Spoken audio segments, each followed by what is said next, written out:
Friends, welcome to my channel smart biology zone. आज हम लोग क्लास 12th का चैप्टर ह्यूमन रिप्रोडक्शन, इसका गैमेटोजेनेसिस वाला जो पार्ट है वो हम यहाँ पर स्टार्ट करने वाले हैं, जिसका पहला टॉपिक हमारा रहेगा स्पर्मेटोजेनेसिस। इसके पहले वाले लेक्चर्स में हमने female reproductive system, male reproductive system, ये दोनों ही चीज़ें हमने कवर कर ली थी। आज हम लोग स्पर्मेटोजेनेसिस से शुरू करेंगे।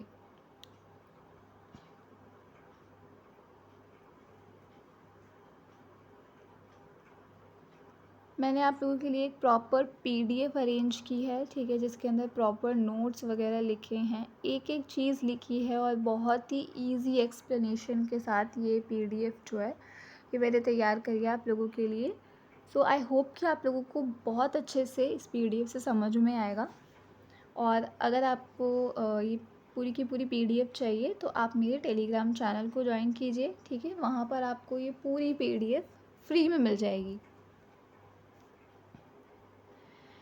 Now let me start with gametogenesis. What is gametogenesis? Gametogenesis क्या होता है? तो ये एक ऐसा प्रोसेस है जिसमें मेल और फीमेल गैमेट्स का फॉर्मेशन होता है। गोनाड्स में होता है, testis in male and ovaries in females, ठीक है। इसमें स्पर्मेटोजेनेसिस आता है और oogenesis आता है। स्पर्मेटोजेनेसिस में मेल गैमेट्स का फॉर्मेशन होता है टेस्टिस के अंदर। oogenesis में फीमेल गैमेट का फॉर्मेशन होता है ओवरीज के अंदर, ठीक। Gametogenesis include to main events for gamete formation. पहला होता है मियोसिस, जिसके अंदर क्रोमोसोम नंबर हाफ हो जाता है, and cyto differentiation. Cyto differentiation होता है गैमेट्स का मिच्योर होना, उनके फाइनल फॉर्म तक पहुंचना, ठीक है, जो उनकी फंक्शनल फॉर्म है वहाँ तक पहुँचना, वहाँ तक पहुँच के उनका मिच्योर होना, ठीक है, इसे हम कहते हैं साइटो डिफ्रेंशिएशन। तो इस चैप्टर में हम फोकस करेंगे स्पर्मेटोजेनेसिस पे। Now, what is spermatogenesis? It is a formation of haploid spermatozoa, जिसे हम sperm भी कहते हैं, डिप्लॉइड स्पर्मेटोगोनिया से, ठीक है, जो कि सेमनिफेरस ट्यूब्यूल्स में प्रेजेंट होती हैं। टेस्टिस के अंदर सेमनिफेरस ट्यूब्यूल्स होती हैं और सेमनिफेरस ट्यूब्यूल्स के अंदर कुछ सेल्स होती हैं जिन्हें हम स्पर्मेटोगोनियल सेल्स बोलते हैं, या आप उनको जर्मिनल सेल्स बोल सकते हो, ठीक है। उनसे फॉर्मेशन होता है स्पर्म्स का और हैप्लॉइड स्पर्मेटोजोआ का। कहाँ पर होता है ये? सेमनिफेरस ट्यूब्यूल्स में होता है। कब शुरू होता है? तो प्यूबर्टी में गैमेट्स का फॉर्मेशन जो है वो शुरू हो जाता है और कुछ हार्मोन्स जो हैं वो इसके अंदर काफ़ी इम्पॉर्टेंट रोल प्ले करते हैं।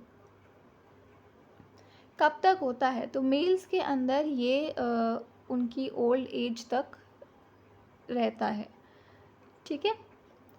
जैसे जैसे उनकी एज होती है वैसे वैसे रेट जो है वो कम हो जाता है, लेकिन मोस्टली चलता रहता है प्रोसेस। ड्यूरेशन की बात करें तो अप्रॉक्सीमेटली 61 से 74 डेज़ लगते हैं एक कंप्लीट साइकिल के लिए। कितना तरीके के सेल यहाँ पे डिवीजन इन्वॉल्व होते हैं? तो माइटोसिस और मियोसिस, यहाँ पे ये दोनों सेल डिवीजन होते हैं। एंड प्रोडक्ट एक स्पर्मेटोजोआ होता है हैप्लॉइड नंबर के साथ 23 क्रोमोसोम्स, ठीक। Spermatogenesis has a 3 phases. 3 main phase होते हैं स्पर्मेटोजेनेसिस के। पहला फेज होता है मल्टीप्लिकेशन फेज, ठीक। उसके बाद आता है मल्टीप्लिकेशन फेज, जिसके अंदर वो मल्टीप्लाई करेगा, ठीक। ग्रोथ फेज, जिसके अंदर उनकी ग्रोथ होगी, उनका साइज इंक्रीज होगा, ठीक है। और फिर आती है मैच्योरेशन फेज, जिसके अंदर वो अपनी फंक्शनल फॉर्म में आगे डेवलप होते हैं, ठीक है। Maturation phase followed by spermiogenesis, which is a transformation phase. Many students forget spermiogenesis is a separate step from spermatogenesis. तो स्पर्मियोजेनेसिस और स्पर्मेटोजेनेसिस, ये दोनों अलग अलग चीज़ें हैं, तो इनमें कंफ्यूज नहीं होना है, अभी आगे भी हम पढ़ेंगे।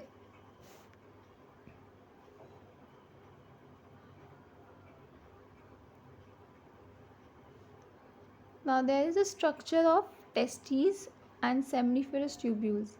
So each testes contains seminiferous tubules. हमने कहा था 2000 to 200 to 300 seminiferous tubules जो हैं हाईली coiled वहाँ पर प्रेजेंट होती हैं। Actual site of sperm production यही होती है। Between the tubules lies the interstitial space, जहाँ पर हमें लीडिंग या इंस्टिट्यूशल सेल्स मिलती हैं जो टेस्टोस्टेरॉन को स्क्रीट करती हैं, राइट।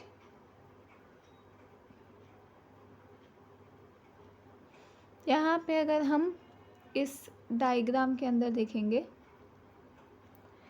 तो ये अंदर का खाली वाला एरिया है, ठीक है, ये तो खाली एरिया है।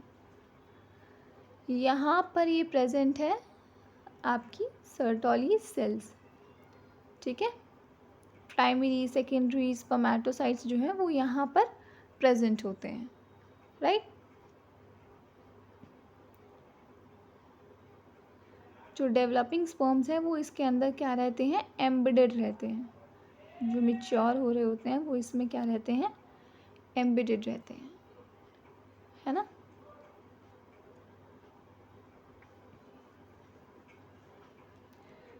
तो इस डायग्राम से थोड़ा बहुत क्लियर हो जाएगा।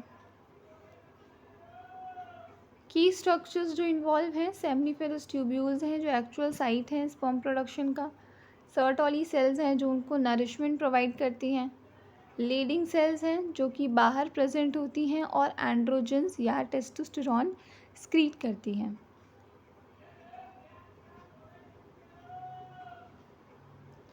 नाउ अब हम आते हैं फेजेस पे, फेजेस ऑफ स्पर्मेटोजेनेसिस, ठीक है। तो सबसे पहले आपका होता है स्पर्मेटोगोनियम जो कि डिप्लॉयड होता है, ठीक है, stem cell near basement membrane, यहाँ पे नीचे लिखा भी है शॉर्ट में। तो सबसे पहले आपके स्पर्मेटोगोनियम होते हैं जो माइटोसिस के बाद मल्टीप्लिकेशन फेज में पहुंच जाते हैं, यानी कि जो स्पर्मेटोगोनिया है वो मल्टीप्लाई करता है बाय माइटोसिस, एक से ज़्यादा स्पर्मेटोगोनिया बनाने के लिए, ठीक है। तो सबसे पहली वाली स्टेज में स्पर्मेटोगोनियम जो है वो माइटोसिस के ज़रिए क्या करेगा, अपना मल्टीप्लिकेशन करेगा। उसके बाद आती है ग्रोथ फेज़। ग्रोथ फेज़ में बेसिकली डीएनए ही रेप्लिकेट कर रहा है। तो ग्रोथ फेज़ में स्पर्मेटोगोनियम जो है वो आगे जाके प्राइमरी स्पर्मेटोसाइट्स बनाता है। ग्रोथ फेज़ है तो यहाँ पर साइज़ जो है वो यहाँ पर थोड़ा सा बढ़ जाता है, ठीक है, बड़ा हो जाता है वो थोड़ा। इसके बाद मैच्योरेशन फेज़, कि वो मैच्योर भी तो होगा, मियोसिस 1 होता है, रिडक्शनल डिवीजन हुई। अब इसके बाद में उसका मैच्योरेशन फेज शुरू होगा, यानी कि जो प्राइमरी स्पर्मेटोसाइट है वो अब मैच्योर होगी, सेकेंडरी स्पर्मेटोसाइट में कन्वर्ट होगी, ठीक है। फिर ये सेकेंडरी स्पर्मेटोसाइट जो है ये आगे जाके 4 स्पर्मेटिड्स बनाएंगे, ठीक, 4 स्पर्मेटिड्स बने। हर एक स्पर्मेटिड जो है वो क्या होगा, हैप्लॉइड होगा। इसके बाद आता है स्पर्मियोजेनेसिस। स्पर्मियोजेनेसिस के अंदर जो राउंड स्पर्मेटिड्स होते हैं, यानी कि ये जो 4 आपके स्पर्मेटिड्स बने हैं ये, ठीक है, इनमें स्पर्मियोजेनेसिस होता है, यानी कि ये जो है ये ट्रांसफॉर्म होने लगते हैं, ठीक है, ये ट्रांसफॉर्म होने लगते हैं, इस तरीके की शेप ये लेने लगते हैं, ठीक। And then mature sperm release into lumen. फिर बाद में स्पर्मिनेशन यानी कि उसका रिलीज़ हो जाना। तो स्पर्मियोजेनेसिस यानी कि उसका मैच्योर होना, ठीक है, उसका एक्चुअल शेप जो है वो अपनी एक्चुअल शेप लेता है या हम कहीं फंक्शनल फॉर्म में आता है। स्पर्मिनेशन यानी कि उसका फुल्ली डेवलपमेंट हो जाने के बाद उसका रिलीज़ हो जाना, दैट इज़ स्पर्मिनेशन।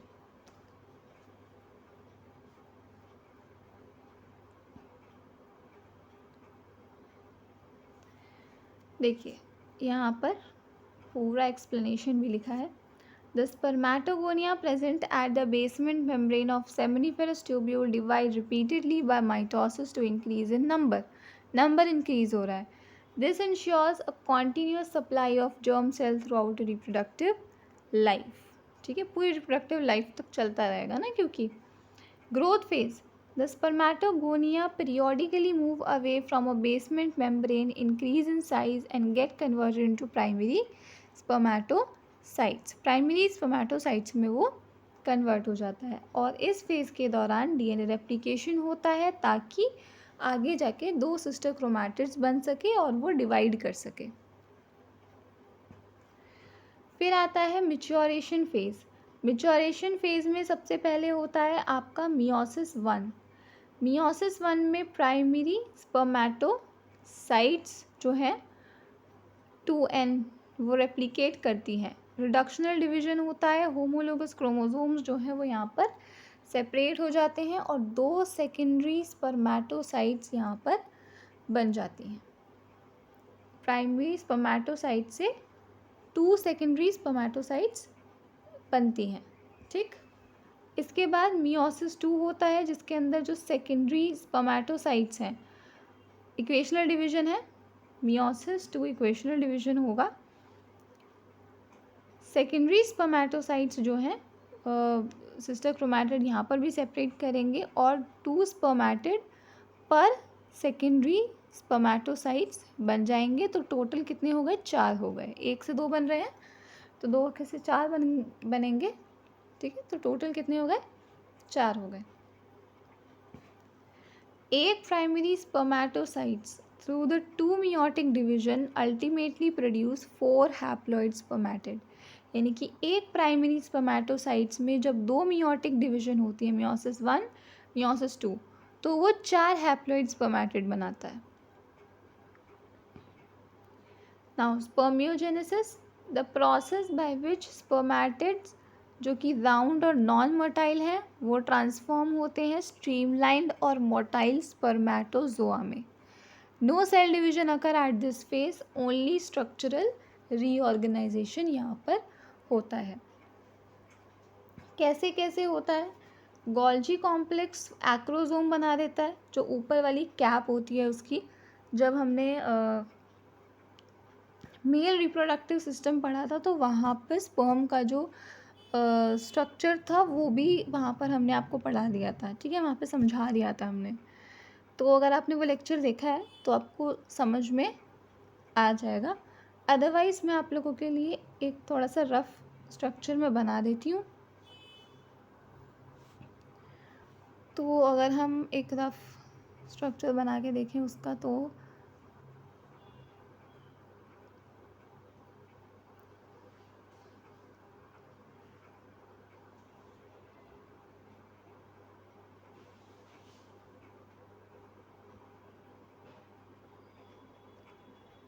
अब रफ स्ट्रक्चर में तो ये ऐसा ही बनेगा.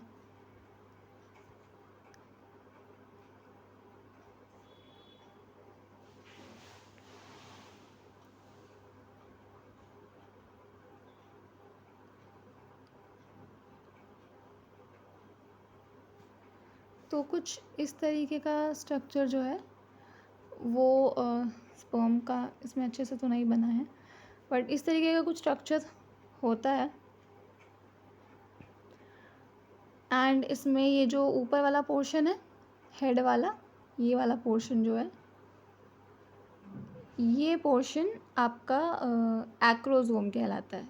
ठीक है, तो ये गोल्जी कॉम्प्लेक्स बनाता है और ये कैप होती है जो न्यूक्लियस होता है यहाँ पर, न्यूक्लियस को कवर करके रखता है. इसमें एंजाइम्स होते हैं जो ओवम में पेनिट्रेट करने के हेल्प में आते हैं. ठीक है, न्यूक्लियस कंडेंस और एलोंगेट हो जाता है और वो पोल्स की तरफ में मूव कर जाता है from the head. Centriole from the axial filament. ठीक है, यहाँ पर सेंट्रियोल्स होते हैं, दोनों तरफ होते हैं, ऊपर भी, इधर ऊपर और नीचे. ठीक है, ये मिडिल पीस है. हेड वाला पोर्शन इसमें दिख नहीं रहा है. ये हेड है, नेक होता है और फिर मिडिल पीस होता है और टेल होता है. ठीक है, एक एक्सियल फिलामेंट होता है जो ना टेल में बीच में से सेंटर में से आता है, दैट इज़ एक्सियल फिलामेंट। तो वो बिल्कुल सीधा यहाँ से निकलता हुआ आता है मिडिल पोर्शन में से। माइटोकॉन्ड्रिया जो है वो ये स्पाइरल जो अंदर मैंने दिखाया है, यहाँ पर माइटोकॉन्ड्रिया अरेंज रहता है, ठीक है, क्योंकि वो एनर्जी प्रोवाइड करता है, मिडिल पीस में रहता है। Excess cytoplasm shed as a residual body which is a phagocytosed by the Sertoli cells. तो एक्सेस साइटोप्लाज्म जो है वो सर्टोली सेल्स खा जाती हैं, ठीक। इसके बाद स्पर्मिनेशन पे आते हैं। फाइनल प्रोसेस जब मेच्योर हो गया है स्पर्मेटोजोआ, तो फिर वो रिलीज़ होता है from the Sertoli sales into the lumen of seminiferous tubules, और इसी को हम स्पर्मिनेशन कहते हैं। सर्टोली सेल्स जिन्हें हम नर्स सेल भी कहते हैं, उनका रोल क्या होता है? तो Sertoli cells are the large somatic cells present within the seminiferous tubule extending from basement membrane to the lumen. They do not produce sperm themselves but are essential for their development. क्या क्या काम करते हैं? Nutrition provide करते हैं, androgen binding protein create करते हैं, ठीक है, जो कि increase local testosterone concentration near the developing sperm. स्क्रीट hormone inhibin को स्क्रीट करते हैं, जो रेगुलेट करता है FSH के स्क्रीशन को। From the blood testis barrier, form blood testis barrier बनाता है, जो कि जर्म सेल को प्रोटेक्ट करता है from the immune attack. Phagocytosis of residual cytoplasm during the spermiogenesis and support spermiation, यानी कि release of mature sperm into the lumen. इनमें से कुछ चीज़ें आपके सिलेबस में नहीं हैं, मेंशन नहीं की गई हैं, जैसे कि ब्लड टेस्टिस बैरियर, इनहिबिन वाला पार्ट और एंड्रोजन बाइंडिंग प्रोटीन। तो ये थोड़ा एडिशनल है, आप याद कर लेंगे तो बहुत अच्छी बात है। देखिए यहाँ पर दिखाया है स्ट्रक्चर, है ना, हमने बेकार में बनाया ऊपर। Structure of mature sperm. A human sperm is highly specialized motile cell divisible into 4: head, neck, middle piece and tail। तो यहाँ पर ये डायग्राम दिखाया हुआ है।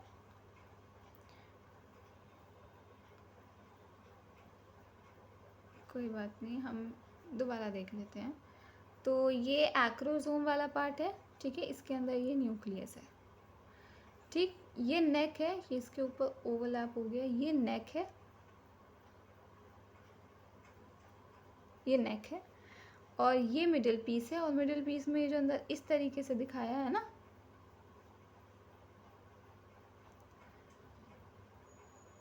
तो ये बेसिकली इस तरीके से होता है, थोड़ा जिगजैग फॉर्म में होता है, ठीक है। तो ये माइटोकॉन्ड्रियल होता है, स्पाइरल माइटोकॉन्ड्रिया होता है ये, ठीक। और फिर ये पीछे टेल जो है ये इस तरीके से आपकी, इस तरीके से ये टेल जाती है,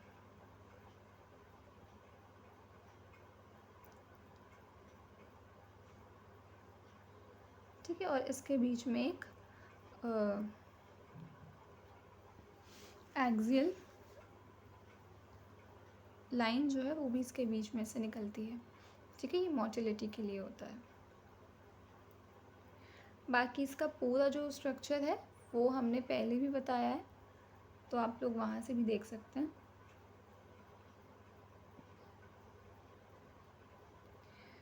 Now, head contain the haploid nucleus with condensed chromatin covered anteriorly by the acrosome.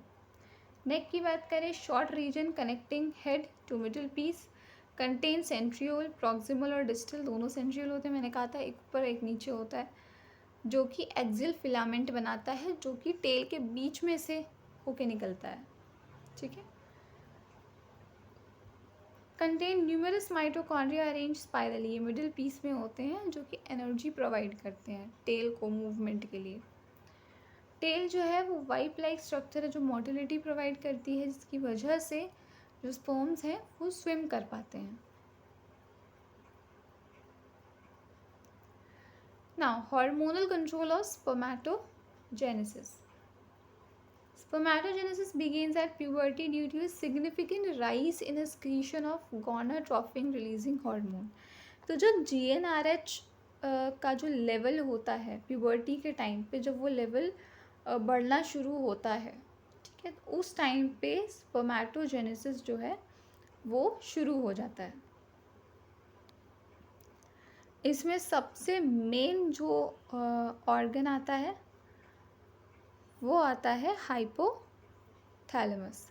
Hypothalamus से GnRH निकलता है जो एंटीरियर पिट्यूटरी को स्टिम्युलेट करता है. ठीक, एंटीरियर, ये GnRH क्या करेगा, एंटीरियर पिट्यूटरी को स्टिम्युलेट करेगा. फिर एंटीरियर पिट्यूटरी दो तरीके से काम करेगा. पहला, ल्यूटिनाइजिंग हार्मोन निकालेगा और एक निकालेगा फॉलिकल स्टिमुलेटिंग हार्मोन. ये दोनों हार्मोन्स जो है वो एंटीरियर पिट्यूटरी से रिलीज होते हैं. तो जो LH है वो लेडिंग सेल्स पे वहाँ पर एक्ट करेगा और जो FSH है वो सर्टोली सेल्स पे एक्ट करेगा. ठीक, तो यहाँ पर क्या होगा, फिर synthesis and secretion of androgen वहाँ पे शुरू हो जाएगा. और यहाँ पे क्या होगा, stimulate secretion of factor that help spermiogenesis. ऐसे फैक्टर्स रिलीज होंगे जो स्पर्मियोजेनेसिस में हेल्प कर सकें. और फिर ये दोनों मिलकर testosterone from the Leydig cells and Sertoli cell factor, ये दोनों मिलके क्या करते हैं, स्टिमुलेट करते हैं स्पर्मेटोजेनेसिस के प्रोसेस को. ठीक है, इसके बारे में बहुत ज़्यादा डिटेल में नहीं पढ़ना है क्लास 12th के हिसाब से, बट ये भी काफ़ी इम्पॉर्टेंट इन्फॉर्मेशन है.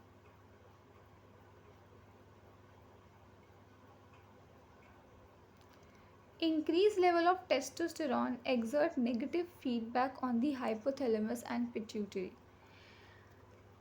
ये कह रहा है नेगेटिव फीडबैक का एक छोटा सा पॉइंट यहाँ पे दिया है. इसने लिखा है कि टेस्टोस्टेरॉन का लेवल जब बढ़ जाता है तो वो हाइपोथैलेमस और पिट्यूटरी पे एक नेगेटिव फीडबैक देता है, जिसकी वजह से GnRH और LH का स्क्रीशन कम हो जाता है.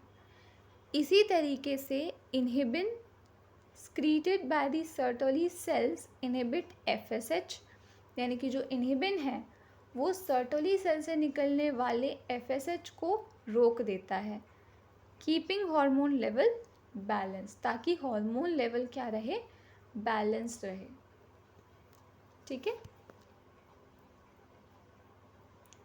यहाँ पे एक और टेबल मैंने आप लोगों के लिए बना दी है जिसमें हार्मोन लिखा है, कहाँ से वो हार्मोन निकलता है, कहाँ पे उसका टारगेट है, किधर टारगेट करता है वो, और क्या उसका फंक्शन है. ठीक है, जैसे GnRH हाइपोथैलेमस से निकलता है, एंटीरियर पिट्यूटरी पे एक्ट करता है जिसकी वजह से LH और FSH निकलते हैं. LH एंटीरियर पिट्यूटरी से निकलता है, लीडिंग सेल्स पर एक्ट करता है और टेस्टोस्टेरॉन के स्क्रीशन को स्टिमुलेट करता है. FSH भी एंटीरियर पिट्यूटरी से निकलता है, सर्टोली सेल्स पे एक्ट करता है और ऐसे फैक्टर्स रिलीज होते हैं जो स्पर्मियोजेनेसिस में हेल्प करेंगे. टेस्टोस्टेरॉन लीडिंग सेल्स से स्क्रीट होता है, सेमनीफेरस ट्यूब्यूल्स पे एक्ट करता है और डायरेक्टली स्टिमुलेट करता है स्पर्मेटोजेनेसिस को. इसी के साथ साथ सेकेंडरी सेक्सुअल कैरेक्टर के लिए भी टेस्टोस्टेरॉन ही रिस्पॉन्सिबल होता है, ये भी हम आपको पता है. इनहिबिन जो कि सर्टली सेल से स्क्रीट होता है, एंटीरियर पिट्यूटरी पे एक्ट करता है और FSH के स्क्रीशन को रोक देता है. ठीक है, अगर टेस्टोस्टेरॉन का लेवल ज़्यादा हो गया है तो ये एक नेगेटिव फीडबैक की तरह काम करता है हार्मोन लेवल को बैलेंस करने के लिए. ठीक है,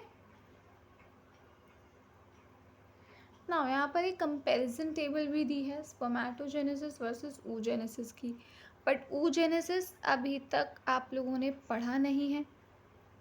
ठीक है, तो इसलिए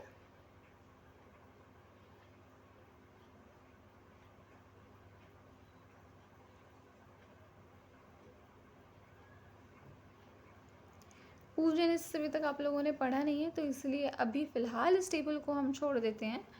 आप लोग खुद से भी पढ़ सकते हैं इस टेबल को, ठीक है। एक बार हम ऊ जेनेसिस कंप्लीट कर लेंगे, उसके बाद हम इस टेबल को पढ़ सकते हैं। थोड़ा और समझ में आएगा, बस और कुछ नहीं है। पढ़ तो अभी भी सकते हैं, बट थोड़ा और अच्छे से समझ में आएगा, ठीक है। यहाँ पर आपको क्विक रिवीजन फ्लो चार्ट भी दिया है, जिसमें स्पर्मेटोगोनियम है, फिर उससे प्राइमरी स्पर्मेटोसाइट बना, फिर मियोसिस हुई, फिर सेकेंडरी स्पर्मेटोसाइट बना, फिर मियोसिस 1 हुई, मियोसिस 2 हुई, देन स्पर्मेटिड बना, उसके बाद स्पर्मियोजेनेसिस हुआ, जिससे कि स्पर्मेटोजोअन बना, मोटाइल स्पर्म, ठीक है। और उसके बाद स्पर्मिनेशन हो जाता है, जिससे रिलीज़ हो जाता है वो, ठीक। तो यहाँ पर आपका ये टॉपिक ख़त्म होता है। यहाँ पे कुछ इम्पॉर्टेंट पॉइंट्स दिए हैं, ठीक है। इनसे आप याद भी रख सकते हो, जैसे कि एक प्राइमरी स्पर्मेटोसाइट से 4 स्पर्मेटिड्स बनते हैं। स्पर्मियोजेनेसिस, स्पर्मेटिड स्पर्म, ठीक है, यानी कि स्पर्मियोजेनेसिस क्या होता है, स्पर्मेटिड से स्पर्म बनना, ठीक है। स्पर्मिनेशन क्या होता है, रिलीज ऑफ स्पर्म, ठीक है। Acrosome is derived from the Golgi apparatus, ये क्वेश्चन भी इम्पॉर्टेंट रहता है। Mitochondria in the middle piece provide energy. Number of chromosome, spermatogonium में 46 होते हैं, स्पर्मेटिड्स में 23 हो जाते हैं, ठीक है। यहाँ पे ये याद रखने के लिए भी अलग से दे रखा है, तो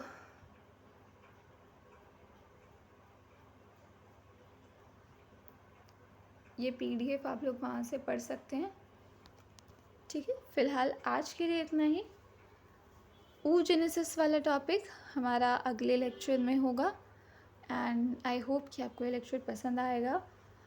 PDF मैंने आप लोगों के लिए बहुत अच्छे से, बहुत देख के मैंने बनाई है, ताकि आप लोगों को बहुत अच्छे से चीज़ें क्लियर हो जाएं। सो ये PDF आपको मेरे टेलीग्राम चैनल पे मिल जाएगी, और फ्री में मिल जाएगी। बस आपको कुछ नहीं करना है, आपको टेलीग्राम चैनल ज्वाइन करना है। वहाँ पर आपको बहुत सारी चीज़ें मिलेंगी, वहाँ आपको क्वेश्चंस मिल जाएंगे, पहले की वीडियो लेक्चर्स के नोट्स भी वहाँ पर पड़े हुए हैं, तो आप उनको भी देख सकते हो, ठीक है। और अगर आपको कोई डाउट वगैरह है तो वो भी आप पूछ सकते हो, कमेंट सेक्शन में पूछ सकते हो, या अलग से टेलीग्राम पे आप पूछ सकते हो, ठीक है। तो वहाँ पर स्पेशली मैं आपकी क्वेरीज़ जो है वो सॉल्व करूँगी, ठीक। और वीडियो अगर अच्छी लगे तो लाइक, सब्सक्राइब और शेयर ज़रूर कर देना। Thank you.